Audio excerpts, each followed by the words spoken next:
And he says in verse 23, all have sinned, he finally says. That's the conclusion. Everybody has sinned. Religious sinners, non-religious sinners, all have sinned and come short of the glory of God. What is the definition of sin? For many, many years, I looked for a definition of sin which would be an ideal definition. There are different definitions. In 1 John 3, it says sin is transgression of the law. In James 4, it says that sins of commission. James 4, it says sins of omission. The one who knows what to do which is right and does not do it, that is sin. Yeah, it's all good. But I finally came to see the finest definition of sin is here in Romans 3:23. What is sin? Sin is to come short of the glory of God. That's it. It's in that verse. I read it for so many years and it never struck me that this is a definition of sin.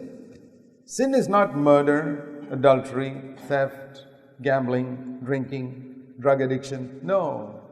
Sin is coming short of the glory of God. You want to know what sin is in your life? Wherever you fall short of the glory of God, you're a sinner. What is the glory of God? Let's define that first. The glory of God was seen in Jesus Christ, full of grace and truth. John 1:14. That is the glory of God. So put those two verses together, John 1:14 and Romans 3:23, and you get this definition of sin. Anything unlike Christ in your personality is sin. Anything unlike Christ in your personality is sin. Who can say I'm free from sin?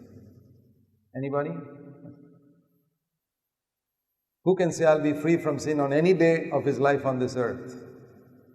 If you lower your definition of sin so low, then you may say, you can lower pass marks and say I passed. And that's what a lot of people do when they say I'm free from sin. They have lowered the pass marks to less than 1% and they say I passed. But pass marks is 100%. And most of us are not even getting 1%. Pass marks is 100% in God's kingdom. Anything less than the glory of Christ, anything less than Christ-likeness is sin. All have sinned. But you say, well, I'm not such a bad sinner as the other person. Do you feel like that? There are lots of born-again believers who say, I'm not such a bad sinner as that person. This is like if pass marks in an exam in a class is 40%.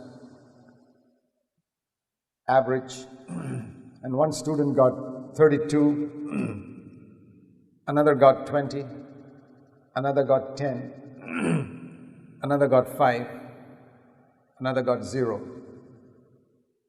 Are they all sitting in the same class next year? Absolutely. The fellow who got 32 can go to the teacher and say, I'm 32% better than that fellow who got 0. Sorry, you also failed.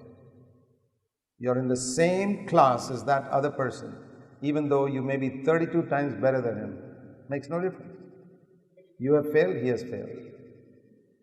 We understand this in classrooms, but we don't understand that in our life. I've met multitudes of Christians. I believe as I diagnose them like a doctor, I believe their fundamental problem is they have never seen themselves as filthy, good-for-nothing sinners in God's eyes. They are sinners, but they say, I'm not so bad as the other person. As long as you say that, you'll never experience the full power of the Holy Spirit or a full salvation. Let me encourage you to recognize, what sin is. When we think of sin, please listen to this carefully. When man thinks of sin, he's always thinking of the punishment he'll get. When God thinks of sin, He's not thinking of the punishment you'll get, He's thinking of the glory that you'll miss. There's a lot of difference between thinking of the punishment you'll get and the glory that you'll miss.